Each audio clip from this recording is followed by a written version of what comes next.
Salut les potos! Dans cette vidéo, je vais vous expliquer la chasse sous-marine à l'agachon par petit fond. Alors je vous vois venir, vous allez me dire, papy, tu l'as déjà fait cette vidéo? Ben justement, je ne vous ai pas tout expliqué et je suis loin de vous avoir tout expliqué sur cette technique que je maîtrise tant.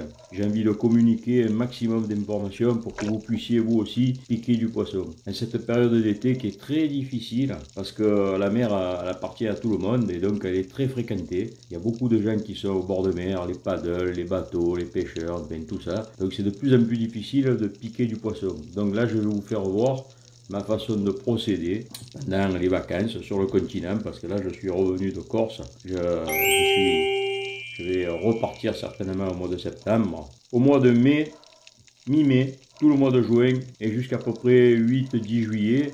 J'étais en Corse. Et comme à mon habitude, quand je reviens de Corse, j'ai pas mal de rush et je fais des montages vidéo et je vous partage déjà un premier jet pendant les vacances. Mais là, j'ai un gros problème technique que j'ai résolu. J'ai résolu, c'était le stockage de mes vidéos. J'ai plusieurs terras adoptés sur mon ordinateur qui est complètement bloqué. On a réussi à débloquer tout ça. Parce que bon, heureusement que j'ai un piston qui met la main à la pâte aussi. Et donc, j'ai pas le temps matériel de vous faire une belle vidéo sur ce qui s'est passé en Corse pendant ce séjour. Alors, j'ai deux projets. Le premier projet de cette vidéo, ça sera de faire voir un peu un compte rendu des meilleurs moments pendant mon séjour. J'ai fait de belles rencontres. Je ne vous manquerai pas de vous faire un beau montage de cette vidéo avec toujours la petite astuce de papy qui vient accompagner. Et un projet d'une vidéo où vous allez me voir du matin où je me lève, je mets la combi, je pars de chez moi, je monte dans la voiture, je fais tout mon trajet, j'arrive sur place, je me mets à l'eau, je chasse et je sors de l'eau. Je vous dis pas s'il y a du poisson ou pas parce que c'était un jour de pleine lune et vous le verrez quand il y a la vidéo, ça sera la surprise. Et donc vous l'aurez compris, un projet un petit peu spécial où je vais vous mettre la totalité de ce que j'ai filmé, y compris dans l'eau, les agachons infructueux, etc., etc. Donc les montées, les descentes, alors ça sera tout en accéléré, sinon ça va durer plus de 2 heures. C'était le temps que ça m'a pris, et du lever jusqu'à revenir chez moi, c'était à peu près 2h30. Et donc à la sortie, voilà, c'est un projet que j'ai qui me tient à cœur depuis longtemps, et pour que vous arriviez à matérialiser les difficultés ou les facilités qu'on peut avoir pour prendre du poisson. Je vais certainement repartir en Corse au mois de septembre et donc j'ai pas le temps matériel de vous faire un beau montage de ces deux projets et je ne manquerai pas dès que je retourne et peut-être avec des images de ce qui se sera passé en septembre aussi comme à mon habitude.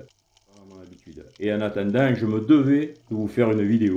J'ai bien mis des shorts pour essayer de vous faire patienter. Mais bon, j'ai quand même 2000 abonnés. Donc il faut que j'arrive à apporter de la matière pour vous faire patienter entre deux vidéos.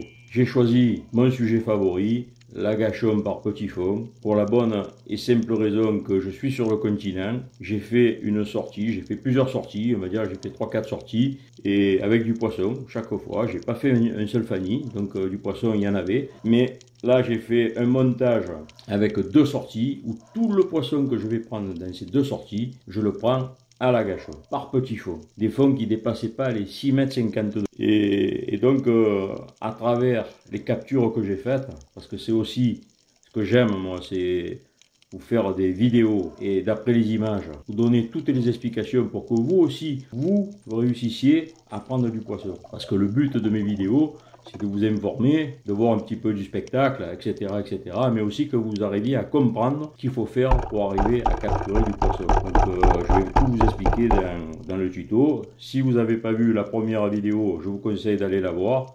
Là, vous avez le lien pour aller voir directement la vidéo chasse sous-marine par petit fond, donc la première. Là, c'est le deuxième épisode, on va dire, de cette vidéo. Il y en aura certainement d'autres où je vous livrerai au fur et à mesure de ce que je vais faire dans l'eau. Voilà, je n'invente pas des choses, je fais les choses et je vous les fais voir en image. Donc c'est ça qui est important pour moi, pour que vous compreniez plus facilement le principe des tutos sur YouTube. Je vais vous répéter quelque chose que je vous ai déjà dit dans d'autres vidéos, mais je vais les répéter encore et encore, parce que moi, vous voyez, j'ai les cheveux qui sont tout blancs, barbe aussi, et j'ai le droit de radoter. Donc répéter des conneries, voilà, dire le papy, il répète toujours les mêmes conneries, mais j'espère que ce ne sera pas des conneries, que ça rentrera dans une oreille, que ça restera là-dedans. Voilà. Ça restera là-dedans. Désolé. Vous voyez, c'est vraiment du live, quoi. Donc, la chasse sous-marine à l'agachon. On n'a pas besoin d'avoir des minutes et des minutes à l'agachon. Si on n'a pas une apnée exceptionnelle, ben on peut quand même prendre du poisson à l'agachon. Je vous ai déjà fait voir dans des vidéos précédentes qu'avec moins de 40 secondes, on arrivait à piquer un loup, on arrivait à piquer une dorade. Et là, vous verrez que c'est à peu près la même chose. Donc, quelquefois, je vais un peu dépasser le temps. Mais il faut savoir une chose, c'est que bien souvent, les vidéos à l'agachon, on vous montre des grandes performances, des champions qui sont capables de rester des minutes et des minutes au fond. Alors, je vais vous dire un truc tout simple. Le fondamental de l'agachon, c'est pas l'apnée. L'apnée, c'est très important, mais c'est pas le plus important. D'ailleurs, l'apnée, c'est le cousin germain de la chasse sous-marine, mais ça n'a rien à voir, l'apnée, avec la chasse sous-marine. Le fondamental de l'apnée, c'est le lâcher-prise. Ça n'a rien à voir avec le zen dans l'eau, être calme et tranquille. Non, c'est le lâcher-prise. Et pour le comprendre, il faut aller faire des cours d'apnée et les profs ils vous expliqueront. Et la chasse sous-marine, c'est tout sauf le lâcher-prise. Parce qu'on est dans le contrôle. Au moment où on se met dans l'eau, qu'on descend, qu'on fait son agachon, qu'on pique le poisson et qu'on remonte. On est dans le contrôle. Il n'y a pas de lâcher-prise. Ceux qui s'amusent à dire ce genre de choses, ben, ils vous mettent en danger. Croyez-moi. Pour comprendre l'agachon d'un petit fond, il va falloir faire des apnées répétées, les unes après les autres. D'ailleurs, vous êtes en train de le voir pendant que je parle, en incrimination derrière l'écran, ça défile. Et vous me voyez, je monte, je descends, je monte, je descends. Et je le fais le plus, disons, le plus discrètement possible. Et souvent, on me dit, mais combien de temps tu restes au fond pour attendre un poisson? Mais en vérité, je ne me soucie pas du temps. Je me soucie pas du temps. Je me concentre sur le poisson que je dois attraper. Et donc, il ne faut jamais faire des apnées au maximum. Parce que quand vous allez pratiquer cette technique, sur ce trajet, vous allez faire des apnées. Vous allez multiplier les apnées les unes derrière les autres. Avec une petite récupération à la remontée. Et l'important, ça va être de trouver le spot où on va se coincer entre deux rochers, dans une faille, en dessous l'herbier, accroché. L'important étant de s'accrocher et de bien maîtriser son corps quand on est calé au fond de l'eau. Ça, c'est le plus important. Cacher son arbalète, ça c'est la base. C'est pas compliqué. Si vous faites un agachon, que vous êtes bien calé, bien caché, mais que votre arbalète elle est dehors et qu'en plus elle bouge, le poisson dans 6 mètres d'eau, il ne s'approchera pas. Et ça, quand vous arrivez à le maîtriser, le jour où vous allez descendre beaucoup plus profond, ça va vous permettre de prendre des poissons que les autres n'arriveront pas à faire approcher de vous. Être parfaitement camouflé au fond, c'est aussi de ne pas bouger. Il faut savoir une chose, c'est que le poisson, il a une vue latérale. Il n'a pas une vue de face. Donc il faut avoir conscience de ça. Et qu'un poisson qui est seul est beaucoup plus facile à prendre qu'un poisson en banc. Donc lorsque le poisson il vous fonce dessus, la seule chose qui peut détecter votre présence, ça va être le mouvement ou le bruit. Parce qu'il ne vous voit pas quand il vous fonce dessus. Et c'est pour ça qu'il va se tourner. Et c'est ce moment qu'on va choisir pour tirer. Parce que quand il va se tourner, c'est pour vous voir. Et donc c'est là que vous allez déclencher le tir. Quand vous êtes au fond, dans 30 mètres d'eau, que vous ayez l'arbalète dehors comme ça, le poisson, il n'a pas la conscience que vous avez une arbalète à la main, encore que, je pense que le poisson, il est beaucoup chassé maintenant, donc il se rend compte de ce que c'est, même à 30 mètres, même profond, parce que le poisson, il n'a pas la même réaction très profonde que dans pas d'eau. Dans pas d'eau, le poisson, il est électrique. Et donc, c'est un feeling. Quand vous arrivez dans l'eau, vous mettez dans l'eau, les premiers agachons, ils vont être déterminants. Vous allez vite comprendre dans quelle ambiance vous êtes. Est-ce que le coin, il est fréquenté par un prédateur? Est-ce que le poisson, il est électrique? Est-ce qu'il n'est pas électrique? Est-ce que le poisson, il a eu peur de moi? Est-ce qu'il a senti que j'arrivais? Donc, en fait, il ne faut pas qu'on représente une menace. Donc, il faut palmer zen. Il faut avancer cool, doucement, monter, descendre. Et là, je vais vous décortiquer l'agachon. Et quel que soit l'agachon que vous fassiez, à la profondeur que vous le fassiez. Si vous vous amusez à faire des apnées maximum chaque fois que vous faites un agachon, qu'est-ce qui va se passer? Supposons que votre apnée maximum, on va dire, c'est 1 minute. D'accord? Vous descendez, aller-retour, attente, 1 minute. D'accord? Vous descendez, vous êtes calé, pointez votre fusil, 45 secondes, 55 secondes, et là, vous commencez à voir l'ombre d'un poisson arriver. Mais vous êtes arrivé au bout de votre apnée. Qu'est-ce qui va se passer? Vous allez remonter à la surface. Et si c'est 2 minutes, ben, que vous voyez le poisson au bout de votre apnée, qu'est-ce que vous allez faire? Vous allez remonter à la surface. Et quand vous remontez à la surface, le poisson, vous allez lui envoyer un signal négatif. Et vous êtes sûr que vous ne le reverrez plus. Alors, ce qu'il faut faire, c'est que lorsqu'on fait des agachons, toujours dans sa zone de sécurité, eh bien, on remonte bien avant le maximum de son apnée. Et à quel moment on va remonter? Quand ça fait un petit moment qu'on est au fond, on relève la tête, on regarde à droite, on regarde à gauche. Si on ne voit pas d'ombre et qu'on peut remonter en toute sécurité sans qu'aucun poisson vous voit remonter, je parle de poisson tirable, je ne parle pas du petit poisson qui mange autour. Et à ce moment-là, on peut remonter. Donc ça veut dire que vos apnées, si vous avez 1 minute d'apnée, au bout de 45 secondes, vous regardez autour, s'il n'y a rien, vous remontez. Et là, si au bout de 45 secondes, vous voyez une ombre, il vous reste encore 15 secondes pour attendre que cette ombre elle vienne vers vous pour la piquer. D'ailleurs, c'est ce qui va se passer dans la vidéo et vous verrez. Voilà, c'est ça l'efficacité de l'agachon, sans prendre de risques. Faire des agachons au maximum de ses capacités chaque fois qu'on se met à l'eau, c'est se mettre en danger, les gars. C'est se mettre en danger. Parce qu'en plus, on ne va pas être efficace parce qu'il faut un temps de préparation, son apnée, son agachon, on remonte et la récupération. Ça veut dire que sur une sortie de 1h30, vous allez faire combien? 7-8 agachons? C'est même pas possible. Quand on fait une sortie d'un 6,50 m d'eau maximum, la durée de l'agachon qui va être essentielle. Non, c'est son camouflage. C'est l'endroit qu'on va choisir pour faire son agachon. D'ailleurs, vous allez le voir, à un moment donné, je fais un agachon. Il va y avoir un joli sard qui se profile à l'horizon. Je vais pointer mon arbalète vers le sard. Je ne suis pas convaincu de le tirer parce que je sens qu'il y a quelque chose autour. Et là, vous allez voir que sur la gauche, il m'arrive un banc de poissons. Vous verrez, je ne vous dis pas ce que c'est, vous allez le découvrir dans la vidéo. Donc, je vous résume. L'agachon par petit fond, il va falloir multiplier les agachons sur un trajet. Jamais rester au même endroit. On fait un agachon, on avance un peu plus loin, 10 mètres plus loin, on recommence. On repère la zone où on va se caler entre deux rochers parce qu'en général, à 6 mètres, on voit le fond. Quand on ne voit pas le fond, c'est une autre paire de manches. Mais là, on est en plein été, l'eau, elle est souvent propre. À la surface, elle est moins propre, il y a des saletés. Mais au fond, elle est souvent claire, vous allez le voir sur la vidéo. Et donc, on multiplie les agachons comme ça, le long d'un tombant. Il y a un bloc de rochers, il y a quelques rochers. Et là, derrière les rochers, il peut y avoir un poisson. Donc, on se met là, on agachonne et on observe. Parce que vous allez voir aussi que l'observation et comprendre ce que fait le poisson, ça va vous permettre aussi de le capturer. Ça va arriver à 2 reprises dans cette vidéo. Vous allez le voir 2 fois. Je vais repérer les poissons, eux ils m'ont pas vu, ils ont senti qu'il y avait un danger, ils vont partir. À un autre moment, ils vont passer au-dessus sans me voir. Moi, je vais remonter tranquillement, très zen, sans me faire, je vais même faire attention quand je vais recracher l'eau avec le tuba, pas les effrayer. Et en me dirigeant dans la direction où le poisson il est parti, parce que j'ai bien senti qu'il n'était pas affolé le poisson, je vais enchaîner les agachons derrière, les uns derrière les autres, et ça va marcher. Le poisson il va venir vers moi. Vous allez voir, c'est pas du cinéma, c'est dans la vidéo. Voilà, là il est autour de 6 h du mat. Je vais partir, je vais me mettre à l'eau. Le soleil va commencer à pointer ses premiers rayons. Allez, c'est parti. Allez. Voilà, vous avez pu voir que j'ai enchaîné les agachons là, pendant que je parlais là. Derrière, vous voyez, je montais, je descendais. Et là, c'est un agachon de plus, mais où il va y avoir effectivement du poisson. Donc, il faut savoir que, voilà, là, je tape, je cache mon arbalète, comme je vous ai expliqué. Et il faut toujours avoir un coup d'avance sur le poisson. Donc, je regarde très loin. Et là, vous allez voir, il y a les petits sards, là, c'est pas tirable.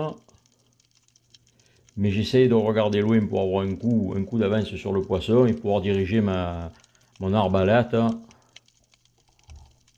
pour couper la trajectoire. Voilà, je ne sais pas si vous le voyez. Derrière le sard, il y a un loup qui se profile à l'horizon. Il avance furtivement. Il ne faut pas oublier que lui aussi, c'est un prédateur. Et donc, je vais quasiment lui laisser aucune chance.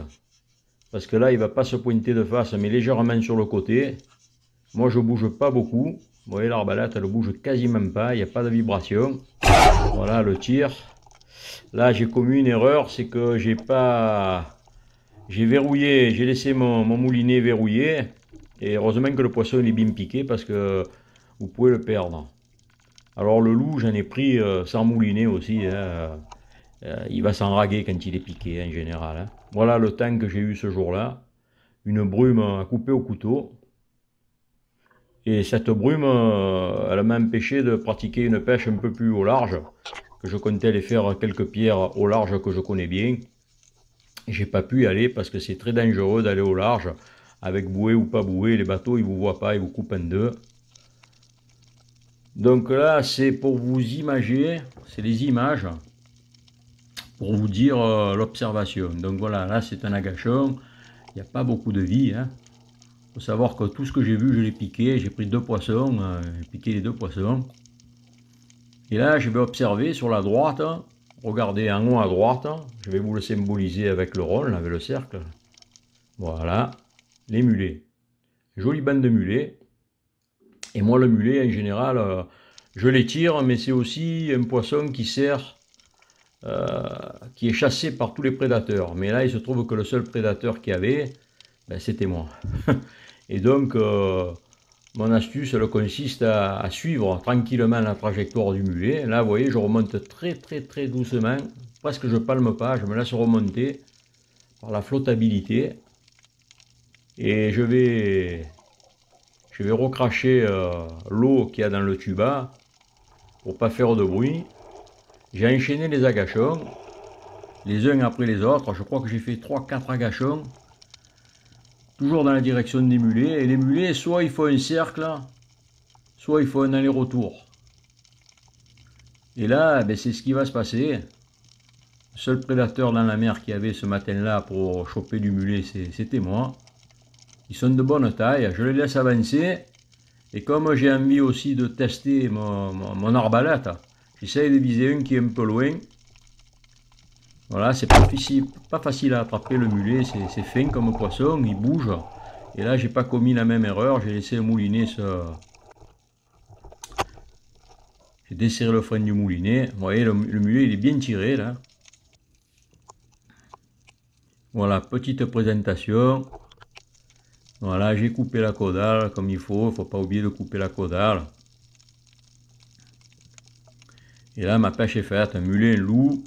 Je ne vais pas pouvoir aller au large, donc je vais revenir.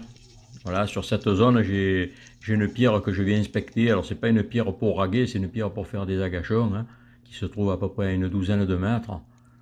Mais on ne pouvait pas y aller parce qu'il y avait beaucoup de brume. Donc le papy, ben voilà, le papy, il écaille son poisson, comme d'habitude, et vous allez voir, je vais nettoyer la zone. Alors, il y en a qui disent, ouais, tu nettoies la mer, se nettoie seul. Non, non. Moi, c'est surtout pour pas laisser de traces derrière moi. Voilà. Voilà, là, c'est la deuxième sortie. Il doit être 6h, 6h15. En fait, je me mets très tôt à l'eau pour pouvoir sortir très tôt. Parce qu'à partir de 8h, 8h15, 8h30, ben, il y a tous les plaisanciers qui arrivent et la mer devient dangereuse et impraticable. Et le poisson, ben, il ne se tient plus au bord. J'étais venu dans cette zone avec l'espoir de choper une belle dodo, parce que je connais une zone où ben, il y a des moules au bord. Et ben, au bord, il y avait déjà à 6h30 une bonne femme qui prenait son bain tranquille, quoi. Et la mer appartient à tout le monde. Alors là, vous avez, je suis parti un peu au large, j'ai fait un peu des agachons. Enfin, au large, quand je vous dis au large, c'est à 150 mètres du bord, 100 mètres du bord. Là, je fais un agachon. Donc là, c'est avant la remontée. J'ai regardé qu'il n'y a rien autour de moi. Et là, vous voyez, vous ne le voyez pas, mais moi, j'ai la tête au-dessus du rocher. J'observe qu'il n'y a pas un poisson derrière qui est en train de venir. Il n'y a rien qui vient. C'est pas la peine de rester des secondes et des secondes supplémentaires au fond. Le poisson, il n'est pas là. Vu que l'eau, elle est claire, bon, il me faudrait au moins une bonne minute de plus pour choper le poisson, parce que je le verrai, il serait loin. Donc, c'est pas la peine de rester. Je remonte. Alors là, c'est un peu comme pour le mulet. Donc, je me suis rapproché sur une zone où le piéton, il ne peut pas accéder dans cette zone. C'est très compliqué d'y aller. Donc, je profite de cette situation. Et je sais que la zone que je regarde, là, dans laquelle mon arbalète est dirigée, il y a toujours un poisson qui traîne le matin au lever du jour. Et vous allez voir, ça va être un loup. Et je crois bien que ce loup, c'est celui que j'ai piqué plus tard. Voilà, il est là. Mais il a senti qu'il y avait un danger, mais il n'était pas énervé. Vous voyez, il est parti tranquille, il n'a pas filé un gros coup de queue. J'ai même fait un petit bruit de gorge pour éventuellement le faire revenir. Mais bon, il est parti vers le large. J'ai enchaîné les agachons et au bout du 7 ou 8e agachon, ben, je pense que c'est ce loup que j'ai piqué. Donc voilà, là je suis sur le fameux agachon où le loup il a voulu se présenter. Donc comme je vous ai dit, il faut toujours avoir un coup d'avance sur le poisson. Et dès que vous le voyez, c'est important de diriger tranquillement son arbalète pour couper la trajectoire du poisson. Alors, bien souvent, on dirige l'arbalète sur le poisson et c'est pas ça qu'il faut faire. Il faut essayer de couper la trajectoire. Donc là, il faut anticiper sur la trajectoire. Voilà, c'est ce qu'il est en train de faire. Et là, à un moment donné, je sais qu'il va venir là. Donc, il va forcément se tourner. Là, j'aurais pu le tirer, mais je préfère le piquer quand il va tourner. J'assure le coup. Il m'a déroulé le moulinet comme il faut. Il est allé bien s'enraguer sous une pierre. Il est ressorti. Il est ressorti au-dessus d'une autre pierre. Il s'est re-enragué sur une autre pierre. En fait, il m'a fait un sac de nœuds de folie. Et donc, je vais avoir toutes les peines du monde pour aller le sortir. Moi, mon souci à ce moment-là, c'est de ne pas le perdre.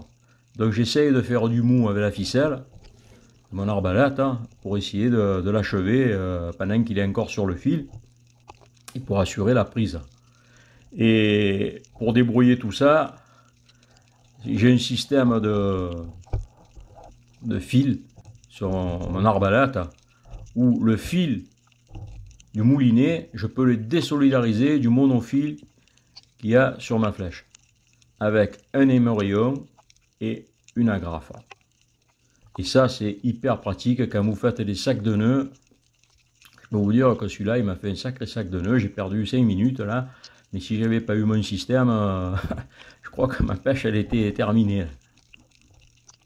Voilà, je vous accélérer les scènes. Pour un joli poisson, le premier tir de la matinée, j'ai bien fait d'écouter mon instinct, de suivre la direction dans laquelle il était parti. Et finalement, il était là pour chasser. Hein. Les loups solitaires, en général, comme je vous ai dit, les poissons en bain, c'est une façon de les piquer, mais un poisson tout seul, c'est plus facile de le piquer. Voilà. Là, c'est la démonstration que si vous avez de la patience et que vous avez le sens de l'observation, on finit toujours par piquer un poisson. Alors, comme dans la première sortie, j'ai vu 3 poissons que je pouvais piquer. J'ai piqué ces 3 poissons et rien d'autre. Donc ça veut dire que si vous manquez le poisson que vous avez vu, vous avez de grandes chances de sortir Fanny. D'ailleurs, vous avez vu que la mer, elle est pas pleine de vie. Hein. Alors là, je vous fais voir la deuxième action. Le rond, il symbolise le trou que j'ai repéré où je vais aller faire la gâchon. Là, il n'y a pas plus de 2,50 m. Donc je vais descendre dans ce trou parce que je sais que malgré qu'il n'y a pas beaucoup de fond, je vais pouvoir bien me cacher, bien me camoufler et camoufler mon arbalète.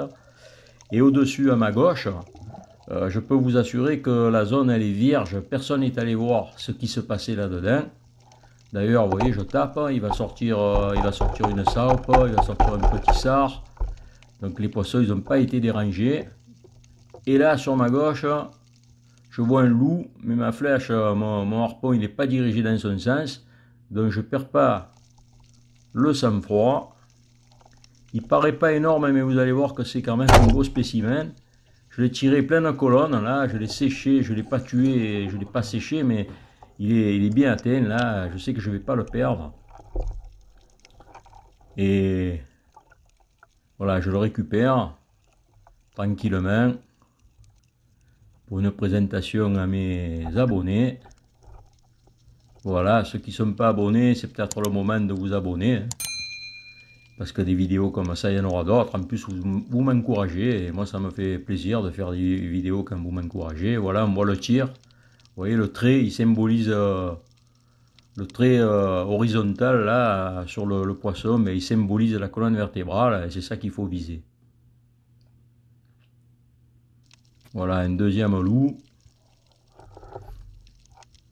Sur une sortie en plein été. Alors là, je repère cette roche, il n'y a pas beaucoup de fond.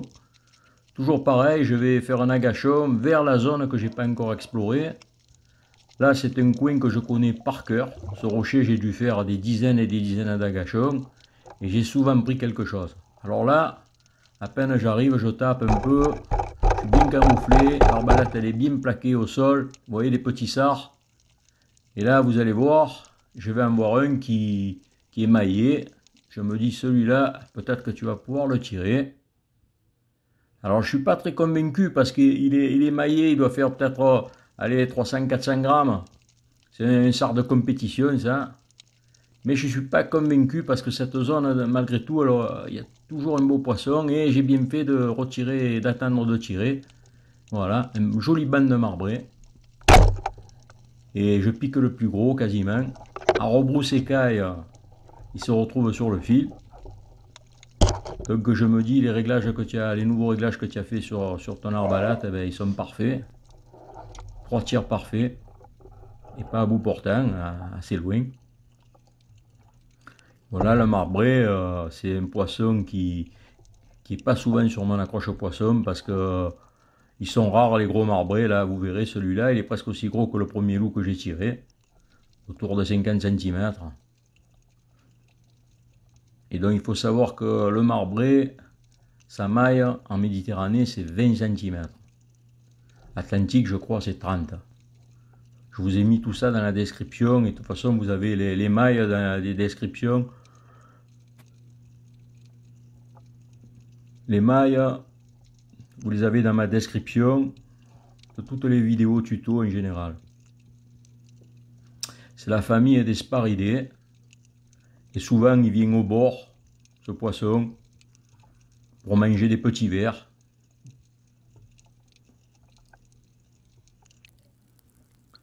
Et là, à ce moment-là, voilà, là je vais vous présenter le poisson. Et à ce moment-là, si je suis un pêcheur acharné,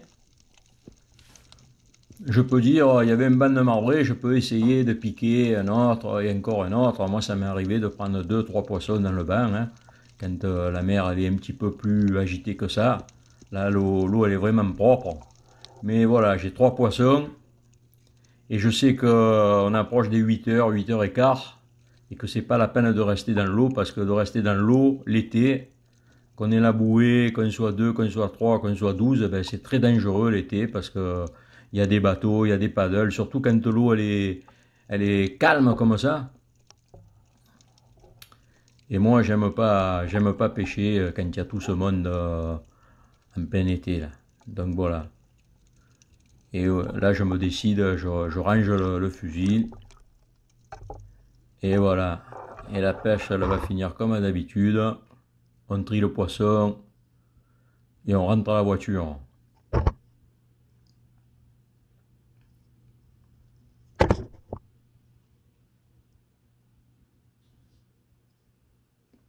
Voilà, comme d'habitude, toutes mes mises à l'eau, je les fais de terre.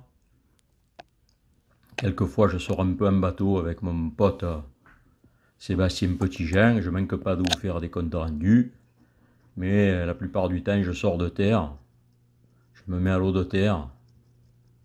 Et c'est là, je vous ai décortiqué un peu la façon de pêcher quand il y a l'été. Voilà, là, je rentre à la voiture.